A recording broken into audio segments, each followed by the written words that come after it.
মার্কিন বাণিজ্য শুল্ক আরোপের ঘটনায় বিশ্বব্যাপী উত্তেজনার মধ্যে এশিয়ার নিজেদের এজেন্ডা এগিয়ে নিতে দুই বৃহৎ শক্তির মধ্যে প্রতিযোগিতার প্রেক্ষাপটে শুক্রবার 11 জুলাই কুয়ালালামপুরে বৈঠক করেছেন চীনা পররাষ্ট্রমন্ত্রী ওয়াং ইয়ের সঙ্গে মার্কিন পররাষ্ট্রমন্ত্রী মার্কো রুবিও। ওয়াশিংটনের শীর্ষ কূটনীতিক দায়িত্ব গ্রহণের পর এশিয়ায় প্রথম সফরে মালয়েশিয়ায় রয়েছেন তিনি।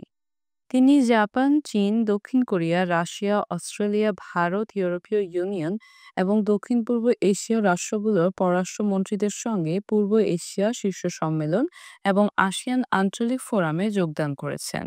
আজকের আলোচনার শুরুতে রুবিও এবং ওয়াং কোনো প্রকাশ্য মন্তব্য করেননি। বৈঠকটি প্রায় ১ ঘণ্টা স্থায়ী হয়েছিল।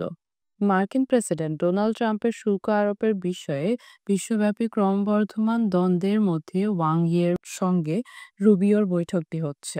চীন ইতোমধ্যে যুক্তরাষ্ট্রকে আগামী ৩ মাসে তাদের পণ্যের উপর ভারী শুল্ক পুনর্বহালের বিরুদ্ধে সতর্ক করেছে।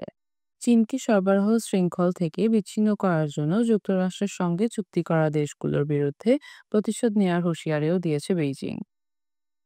রুবিওর এই সফর ইন্দো-প্রশান্ত মহাসাগরীয় অঞ্চলে মার্কিন মনোযোগ পুনরায় জোরদার ও মধ্যপ্রাচ্য ও ইউরোপের সংঘাতের বাইরে নিজেদের দেখার প্রচেষ্টার অংশ। এখন এশিয়া ট্রাম্প প্রশাসনের বেশিরভাগ মনোযোগ কেড়ে নিয়েছে।